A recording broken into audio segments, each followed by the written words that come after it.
Climate change is ravaging our planet. Last year, thousands of deaths were linked to heat waves and wildfires, while millions of people were impacted by floods and typhoons. Scientists say time is running out to save civilization as we know it. So, what will it take for politicians and the public to tackle what is perhaps the greatest crisis of our time? And does confronting climate change require confronting our economic system, taking on capitalism? Or is it all too little, too late? Joining me to discuss all this and more, a panel of experts. From New York, James Hansen, the world-renowned climate scientist and former director of NASA's Goddard Institute for Space Studies. From LA, Varshini Prakash, climate activist and co-founder of the Sunrise Movement that's grabbed headlines by occupying US congressional offices. And here in the studio, Amanda Mukwashi, CEO of the global NGO Christian Aid. Thank you all for joining me on UpFront. James, let me start with you. You've been dealing with the science behind all of this stuff for decades. How long do we have to tackle climate change before it becomes too late? We hear a lot these days about there being just 12 years to turn things around. Well, there's no such arbitrary number. We've reached the timeline. We should be phasing down emissions now. And if we do that, we will get a little bit warmer than we are now, and then temperature can begin to decline. But that requires that we phase out fossil fuels on the time scale of the next several decades. And we're not taking the actions to do that.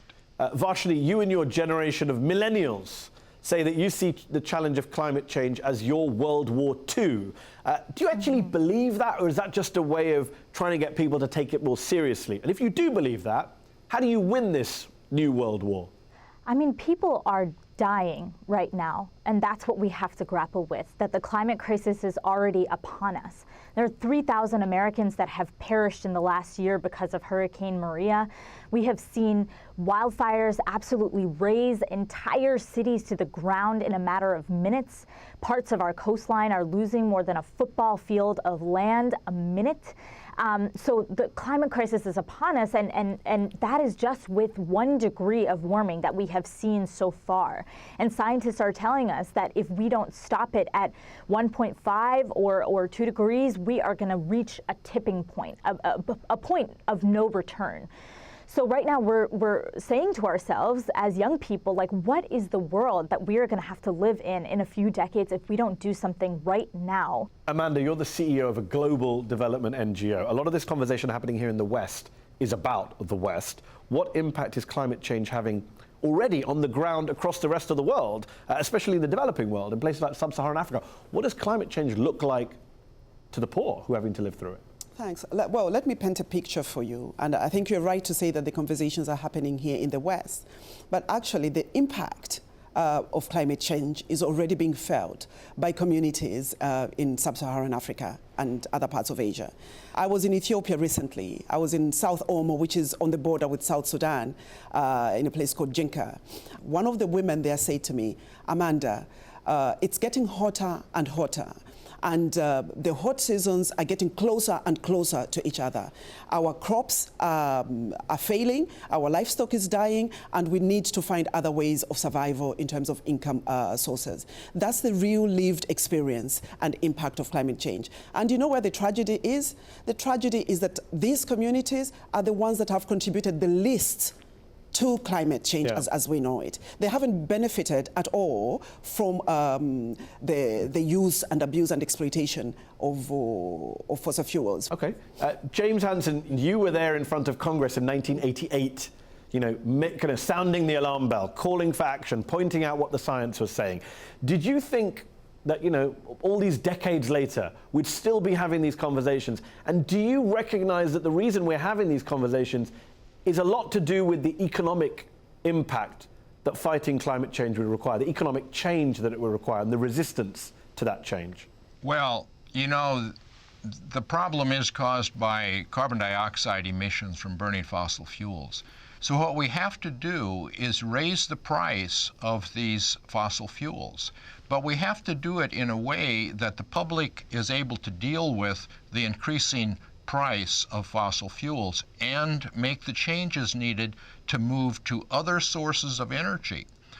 And then the economy can work for us. But so far, the fossil fuel industry has been able to lobby the governments and keep us hooked. That's what has to change. Varshini, in terms of what has to be done, you're a prominent advocate of what's been called the Green New Deal, this ultra-ambitious 10-year mobilization plan to get the US to zero net emissions, zero net greenhouse gas emissions, and also create millions of new green jobs in the process. A lot of people say that's just not realistic. You're not going to get the American public on board for that.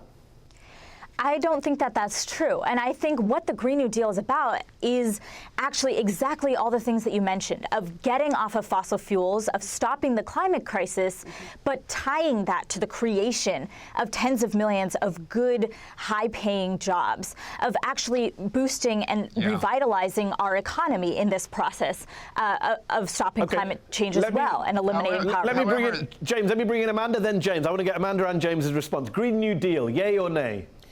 Amanda. I think we definitely need some kind of Marshall Plan for fighting the climate crisis. It is an emergency, and where I like this conversation is that science is giving us new information about the fact that the economic model that we are on is the wrong model, because it is fossil fuel driven.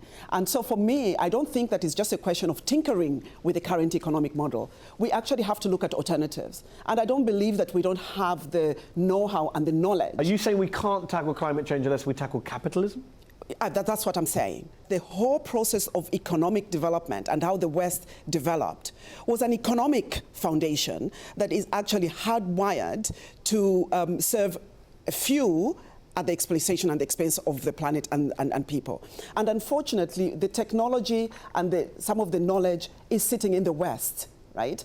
And it's about power and it's about wealth. And unless we see such a time when the West itself is being heavily impacted on by climate change, I think that we are still going to see a slow movement of the shift. The Green New Deal, as they've defined it, is nonsense. We need a real deal which understands how economics works and what we need to do in order to move off of fossil fuels. And that requires, in addition to this rising carbon fee with the distribution to the public, we also have to have the technologies. We have to help the developing countries. The Western world burned the carbon budget for the whole world. Yes. Now we've got a problem, and we're going to have to help those countries that want to raise their standards of living to match ours. And so it's a big problem, but it's a solvable problem. Varshini, you and James Hansen both agree on the scale of the challenge, but he thinks your solution is nonsense. Yeah. Well, I would say that I don't think that simply putting a price on carbon is going to be enough in this moment. I think if it were 30 years ago, that might have been enough. And even after the most recent IPCC report, the UN climate report that came out last fall said that we need to make unprecedented changes to every part of our economy and our society to stop this crisis. So I don't think that that's going to be enough. I think we need to overhaul our economy. We need, and we need to consider. James and Amanda.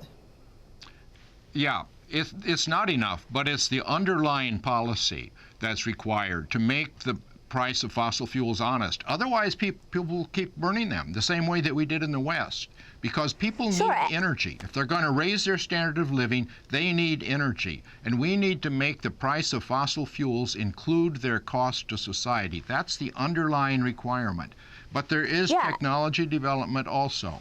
Can I just quickly touch on, because James talked about matching, that the developing world wants to match the development of the West. There are just under 1 billion people without electricity, without access to electricity in the world. And this is not something that is going to happen overnight just by tackling bit by bit divesting from fossil fuels. I think we have to do more than just divest a little bit. I think we have to stop. We actually have to stop. Because the emergency is people are dying on a daily basis. I can't overemphasize that enough. Let me ask you this question. In your travels, especially in places like Africa, do you see an alliance of governments or leaders that can work to tackle this problem, even if the White House is currently filled with a person who doesn't want to take this seriously, who's pulling the US out of Paris, who thinks it's all a Chinese hoax? even with that roadblock that is the US president, are there enough governments with the willpower, Varshini mentioned political will, to actually take this seriously and get action done, even if they have to go around the United States? Well, you know, leaders come and go. Climate change is not going to come and go unless we do something about it. I think that if you look, for example, at the African Development Bank, what they have done is they've got a strategy and they've raised their ambition in terms of targets of looking at clean energy, sustainable clean energy, and looking at off-grid, mini grids to reach the communities in Africa. So in terms of an alliance, I think there are enough people, there's enough momentum that we're having. But can I just say that we need a bigger groundswell of communities, of the private sector. So James, you've been campaigning on this issue for a long time. People now take it more seriously. When you look at the current president of the United States, how much damage is he doing to your cause, to your argument, to spreading the scientific facts and figures? What role is he playing in undermining all of this? Well, you know, he's made it easier for us to file our lawsuits. We have lawsuits against Trump and beginning to have them against the fossil fuel industry. And he's just made it much clearer. So I think the case in court is now ironclad. So I expect to see some wins in the very near future. And Varshini, let me end with you. Last word. You're 25 years old, I believe. This is only going to get more serious over the course of your lifetime. How does your generation in particular avoid paralysis on this, avoid the prospect of it's all doom and gloom, we're finished, there's nothing we can do, we might as well just give up? Yeah, well, I would say the only antidote to grief and despair is action.